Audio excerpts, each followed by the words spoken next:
Hello everyone, good morning. সকলকে স্বাগত নতুন একটা ভিডিওতে। আমরা যাচ্ছি আজকে দীঘা। তো দেখতে পাচ্ছি আমার বাবু সোনা হই চই করেই যাচ্ছে।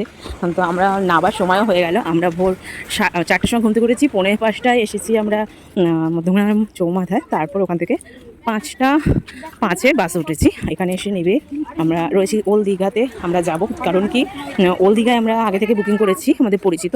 তো যদিও আমরা ওটা ছেড়ে আমরা যাব হলো নিউ দীঘাতে, সেখানে আমরা হোটেল নেওয়ার চেষ্টা করব। দেখা যাক, সেটা তোমাদের অবশ্যই শেয়ার করব কি নিই না নিই। তো এদিকে দেখতেই পাচ্ছ, যাওয়ার পথে একটু ভিডিও ফুটেজ নিয়ে নিয়েছি চারপাশের পরিবেশের। তো সত্যি কথা বলতে কি, আমরা নন এসি না, এসি বাসে এসেছি। কি এসি বাসে আসলে একটাই সমস্যার সমাধান, যে সময়টা কেটে যায় ঠিকঠাক। তারপর একটা প্রবলেম রয়েছে, সেটা হলো আমার বাবু শোনা আবার না নর্মাল বাসে ট্রাভেল করলে না বমি করে দেয়, একটু প্রবলেম রয়েছে। তো এখন ছোটো সেটা হতে পারে, বড় হলে হয়তো ঠিক হয়ে যাবে। কিন্তু হ্যাঁ, তো ও এসি বাসে উঠলে অতটা অসুবিধা, ওর জন্য এসি বাসটা বুকিং করা, আর কিছুই না। তো অনেক এইসব করতে করতে আমরা চলেও আসলাম হোটেলে, রেখে টেখে জিনিসপত্র চলে আসলাম কোথায়, আমরা বিচে চলে আসলাম। চলে এসেছি দীঘা, ওল্ড দীঘা। এখানটা আমি প্রথম আসলাম, বলে যে ব্যারিস্টার কলোনি। এই দেখো এই বসার সিটগুলো, এখানে বিকেলে ঠিক আছে, এখনের জন্য ঠিকঠাক একদমই না, পারফেক্ট সময় নয়। বাবা কি কষ্ট হচ্ছে ধারণার বাইরে গরমে। তো এখান থেকে এখন আমার লাফ মারতে হবে, এখানে লাফ মেরে ওখানে আস্তে আস্তে ওই যে আমার বড়মা সাহেব আমার বাবুর সঙ্গে হেঁটে যাচ্ছে, ওখানে যাব। জাস্ট একটা ভিডিও ফুটেজ নিয়ে নিলাম। এই যে দেখো সবাই চান করছে, বেশ মজা করছে। কিন্তু সমস্যা হলো, এই যে ব্যাগ ছাতা এনেছি, আমি কোথায় কি করব জানি না, চান করতে আদৌ পারবো কি না, কিন্তু দেখি কি করা যায়। তো চলো নাবি আমি, আর এই যে আমি।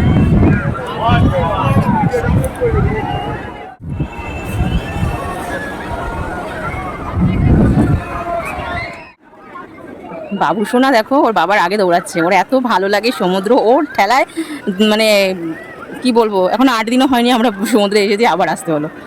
আর বর্মশাই বললো তো চলো ঘুরেই আসি, তো ওর জন্যই আসলাম। তো এখানে আমরা প্রথমবার এসেছি। আমরা নিউ দীঘায় মিনিমাম 10 বার হয়ে গেছে। তারপর রিসেন্ট গেলাম কোথায়, মন্দারমণি, তার আগে গিয়েছিলাম তাজপুর, আর আবার আজকে আসলাম ওল্ড দীঘা। তো দেখা যাক কালকে মানে নিউ দীঘা আমরা যেতে পারি। তো এখান থেকে এই যে ভিউটা দেখো, সবাই স্নান করছে, কত মানুষ। যদিও নিউ দীঘার থেকে মানুষ কম, ওখানে তো শয়ে, এখানে একটু তাও একটু কম আছে। আর রোদ্দুরও সেই লেভেলের, চিরবিরানি, ছাতার উপর নিচ থেকে ভেদ করে মানে সেই লেভেলের ইয়ে লাগছে। আবার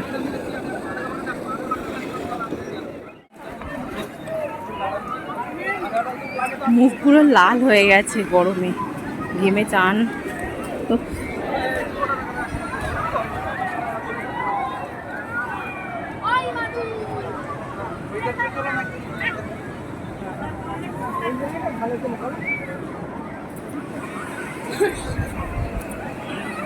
দুপুরের খাওয়া দাওয়া সেরে আমরা চলে আসলাম কোথায়, দেখে বুঝতেই পারছো, মন্দির, মানে জগন্নাথ মন্দির, জয় জগন্নাথ।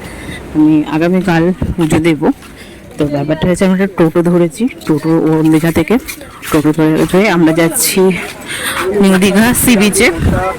তো ওখান থেকে আমরা হোটেল দেখবো, কোন হোটেলে থাকা যায়, বুকিং করে নেব কালকের জন্য, আগামীকালের জন্য। আর এদিকে জয় জগন্নাথ, খুব ভালো লাগছে দেখে। তো আগামীকাল আমি শাড়ি টাড়ি পরে ইচ্ছা আছে, শাড়ি এনেছি, ইচ্ছা আছে ওখানে থেকে আমি পুজো আচ্ছা দেখি। আর আজকে কোনো হাওয়া বাতাস নেই। এসে শুনলাম যে গতকাল খুব ঝড় বৃষ্টি হয়েছে দীঘাতে, কিন্তু আজকে তার বিপরীত, ভীষণভাবে গরম, হাওয়া বাতাস কিচ্ছু নেই, বিভৎস গরম। এসি থেকে বেরোনোর উপায় নেই, কিন্তু কিছু করার নেই, এসিতে বসে থাকার মতন তো অবস্থা না। এসিতে বসে থাকলে আর ঘুরবো কি করে, আসাটা তো বেকার, তো ঘুরতে তো বেরোতেই হবে। আর আমরা এসে বসে রয়েছি, অপেক্ষা করছি রুমটা আমরা দেখতে যাব। বড়মশাই আমার কথা বলছে রিসেপশনে, কথা বলার পরে আমরা রুমটা দেখতে যাব। রুম এবার আগামীকাল এই রুমে এসেই থাকবো। তো দেখা যাক কোন রুম দেখায়। তো চলো তোমাদেরকে দেখাই। আর এখন আমরা লিফট করে উপরতলায় যাচ্ছি। ও হ্যাঁ, 205 নম্বর রুম দেখাবে বললো আমাদের। এত সুন্দর, সত্যি কথা বলতে, ওল্ড দীঘা নিউ দীঘা, সত্যি কথা বলতে। এখানে মানে রেস্টুরেন্টও রয়েছে হোটেলের সাথে। তো আমরা এখানেই ভাবছি খাওয়া দাওয়াটাও করবো। তো বাবুসোনার এটা ভীষণভাবে পছন্দ হয়েছে। তো দেখা যাক কি হয়, কত কি হয়, সেটাও আমি তোমাদেরকে বলবো।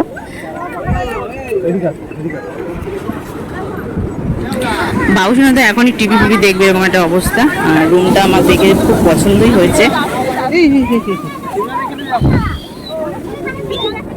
রুমটা খুবই সুন্দর, দেখতেই পাচ্ছ তোমরা। বেড আছে, বেডটাও খুব সুন্দর, ঠিকঠাকই আছে all total. A to Z ভীষণ সুন্দর। বর্মশাইকে বললাম তুমি বাথরুমটা দেখে নাও, আমি এদিকটা দেখছি। তো দেখলাম না, অল ওকে, অল ওকে। বাবুসোনা এসে তো বলছে টিভি দেখবো, আমি টিভি দেখবো কালকে দেখবো। আর এখানে ব্যালকনি আছে অ্যাটাচ, অবশ্যই এসি। আর এটার দাম নিয়েছে 2200 টাকা, আর এক্সট্রা 20 টাকা নেবে কি একটা চার্জের জন্য। এই নিয়ে 2200 টাকা আর 20 টাকা, মানে 2220। আর দেখা যাক আমরা বাড়ি ফেরার সময় কি এসে যাই, এখনও বুকিং তার জন্য করিনি, সময়ের অপেক্ষা এবার। তো যাই হোক, এই হলো আমাদের আজকের আপডেট। আর এরপরে যাবো একটু বিচে, বিচে গিয়ে একটু বসবো, একটু আইসক্রিম টাইসক্রিম খাবো। তারপরে একটু এই হেঁটে হেঁটে হেঁটে হেঁটে আমরা পুরো নিউ দীঘা থেকে ওল্ড দীঘায় যাবো। আমরা রুমে যাবো ওই 8টা-9টা নাগাদ, কিন্তু তার আগে আমরা বিচেই থাকবো। তো তারপরেই বিচে থেকে যে যাবো, গিয়ে ভাবছি একটু তাড়াতাড়ি ঘুমিয়ে পড়বো, কারণ আগামীকাল আমাদের আবার মোহনায় যাওয়ার কথা আছে ভোরবেলা। তো মোহনায় বিয়ের পরে, বিয়ের আগে গেছি বাবা মায়ের সাথে মোহনায়, কিন্তু বিয়ের পরে মোহনায় গেছি বরের সাথে একবারই, এরপরে এত এসেছি মোহনায় যাওয়ার, কিন্তু কালকে ইচ্ছা আছে মোহনায় যাওয়া ভোরবেলায়। তো দেখা যাক কতটা কি যেতে পারি। আর এখান দিয়ে সোজা সি বিচ দেখা যাচ্ছে, দেখতেই পাচ্ছ, বুঝেই যাও খুব কাছাকাছি পুরো। কারণ ওই হেঁটে দূরের মধ্যে ভীষণ বিরক্ত লাগে। তো অল ওকে, এখন আমরা ভাবনা চিন্তা করে নিয়েছি। আর এখন একটু ইয়ে দিয়ে যেতে হবে, পেমেন্ট দিয়ে যেতে হবে। পেমেন্ট করতে, তাই পেমেন্ট করে যাবো একটু। হ্যাঁ, এখানে তো ভীষণ পিঁপড়ে, তোমাদের আর কি বলবো। আমি ভয়েস ওভারটা দিচ্ছি সমুদ্রের পাড়ে এসে, ওর জন্য আওয়াজটা হয়তো তোমরা পাচ্ছ। আর এদিকে বসে রয়েছে সি বিচে এসে, আর এদিকে বাবুসোনাও বসে রয়েছে। প্রচণ্ড গরম। বাবুসোনার বাবা আবার গেছে কোল্ড ড্রিঙ্কস কিনতে, কোল্ড ড্রিঙ্কস কিনে আসলে তারপরে আমরা টুকটুক টুকটুক করে হেঁটে হেঁটে ইচ্ছা কি আমরা যাবো হেঁটে হেঁটেই পুরো ওল্ড দীঘা। তো ওল্ড দীঘা প্রথমবার এসে থাকলাম, মানে আমার জ্ঞান হতো। তো বর্মশাইয়েরও কিন্তু ঠিক পছন্দ না, বর্মশাইয়ের ওল্ড দীঘাটা একদম পছন্দ হয়নি। New Digha new Digha, old Digha old Digha, এরকমই ব্যাপারটা। তো যাই হোক, কিন্তু একটা জিনিস দেখলাম, অনেকেই না ওই ওল্ড দীঘাতে রয়েছে, কিন্তু সবাই নিউ দীঘাতেই ঘুরতে গেছে। তারপর সন্ধ্যা যেই হচ্ছে, তখন আস্তে আস্তে সবাই আবার আস্তে আস্তে গুটি গুটি পায়ে হেঁটে হেঁটে বেশিরভাগই ওল্ড দীঘার দিকেই আসছে। তো যাই হোক, তো এই নিয়েই চলছে। পরে আবার তোমাদের সকলের সাথে কথা হবে। হলো আমি যেখানে বসেছিলাম, আমি আমার বড়মশাই আর বাবুসোনা, তো একটা দাদা ভেলপুরি নিয়ে বসেছে, তার মেয়ে আমাদের সঙ্গে একটু বসলো। তো বাবুসোনা একটু কার্টুন দেখছিল, তাই ওর সঙ্গে আমি বললাম দিদিভাইকে একটু দেখাও। তো ও আমার ছেলে আবার ওই দিদিভাইকে একটু দেখাচ্ছে যে কার্টুনটা। আমি কি আর করবো, বসে বসে একটু ভিডিও নিলাম, এদিক ওদিক করলাম। এত পরিমাণে লোকজন এসেছে ধারণার বাইরে। ওর বাবা এসে সেটাকে জল খাওয়ানো, ওইটাকে বিস্কুট খেয়েছিল। তো বলছে ওই দিদিভাইকে একটু জল খাওয়াও। তা আমি বলছি আমার জল আছে, আমি খেয়েছি। আমার যেমন দিদিভাই জল খেয়ে যায়, তুমি মুখ দিয়ে জল খেয়েছো, তুমি দিদিভাইকে কী করে দেবো বলো।